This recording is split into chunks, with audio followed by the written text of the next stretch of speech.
Selling a personal score, Cesar Chavez and standing up for farm workers. Thesis Statement. Through Cesar Chavez's efforts, the United Farm Workers Union was created. He gained countless rights and helped improve living and working conditions for farm workers. Cesar Chavez, with Dolores Huerta, helped create the first stable farm workers union. What inspired him to do this? He once said, "There are vivid memories, what we had to go through because of low wages and the conditions." Basically, because we had no union. I suppose, if I wanted to be frank, I could say I'm trying to sell a personal score. I could dramatize it by saying I want to bring social justice to farm workers. You can trace this back to his childhood. He was born in Yuma, Arizona in 1927. He lived on a 100-acre farm. In 1936, the Wagner Act, so nicknamed for a New York senator that supported it, helped employees gain the right to join a union or strike and bargain collectively without being fired. This was great, except farm workers weren't included in this act. Growers controlled farm workers as a result and made them work long hours and gave them pitiful lodging places. In 1938, Cesar's family had to move to California along with 300,000 other people because of the Great Depression and became farm workers.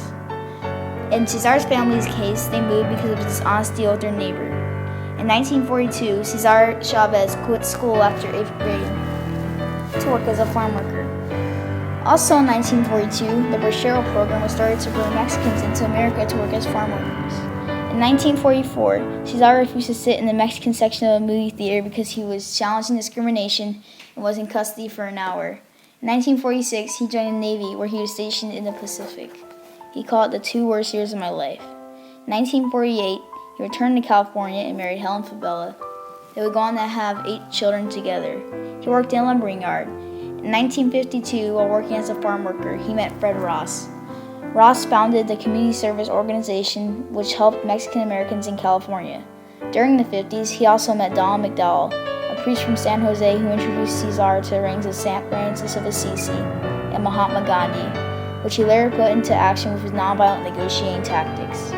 He joined his organization in 1958. He rose to executive director and moved the CSO's headquarters to Los Angeles. He left the organization in 1962 and co-founded the National Farm Workers Association along with Dolores Huerta, another Fred Ross mentee. He spent his time recruiting farm workers, trying to get them to come to union meetings. He first gained national attention for his cause in 1965 when he led a grape strike in the Delano Valley. The Grape Strike was with the intent that Americans would not buy grapes so that the growers would be forced to negotiate with the union. It was known as La Causa. He led a march from Delano to Sacramento. He hunger fasted for 25 days in 1968. During the Grape Strike, Senator Robert Kennedy, the brother of the President John F. Kennedy, supported the Grape Strike. This helped the union gain positive publicity and get national attention to illegal ways law enforcement and growers were harassing the farm workers. During the strike, there remained mass arrests and even shootings of UFW supporters at protests. Here's a clip of Cesar talking about the unfair treatment. All of the farm workers on strike here in Delano are appalled at the shooting of Marcelino Barajas and Paul Salgado. We've known now for over 10 years that the strike breakers and the growers are armed. We communicated this to Sheriff Wiley. There's been now, this is the 8th incident where we have had shootings at us. Last week, 5 days ago, another striker was wounded when a strike breaker or a grower, we don't know who, from inside the fields, fired through the rear window of the car and injured him in the back. We charge that the arming of the strike breakers and the growers is with the consent and with the knowledge and with the encouragement of Sheriff Wiley. They have known that the men are armed inside the fields and they have done absolutely nothing to try to correct the situation and take the guns and the rifles away from them. The strike ended in 1970. By then, 17 million Americans were supporting the boycott. Also, 26 growers in the Delano Valley recognized the UFW as an official union. In 1974, he signed a contract with 95% of the grape growers in Delano Valley. His boycott and strike techniques worked well.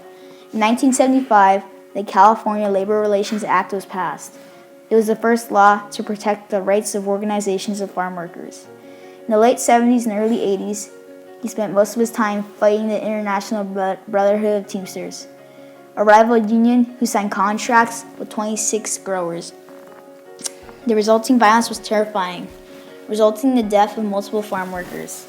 Cesar also spent much of the 80s fighting for the ban of 5 pesticides, which had caused everything from cancer in infants to loss of hands in farm workers. In one farming community, the average rate of cancer was 1,200% more than the average U.S. town. He was successful in banning DDT, dieldrin, and aldrin. Still, 12 million pounds of pesticides were used on grapes in California. The 80s were also a time of recession for his union. Despite his marginal gains in rising contracts for farm workers, it failed to unionize more than 20% of California's farm workers. In 1987, the UFW released a film called The Wrap of Grapes that showed the dangers of using pesticides. In the last stand for his cause, he went on his longest and most life-threatening hunger strike in 1988. He died peacefully in his sleep in 1993, 25 miles south of his birthplace. He died defending farm workers against a lawsuit by Bruce Church Incorporated, a grower in California and Arizona, which ironically owned the same land he was born on. He never earned more than $5,000 a year in his life. His wife was a recipient of his posthumous Presidential Medal of Freedom in 1994. He got his own stamp in 2000 as a state holiday in California and Arizona. After his leadership was gone, the union that he helped create as of 2012 only has 2% of all California farm workers. Dolores Huerta continues to be a women's rights activist.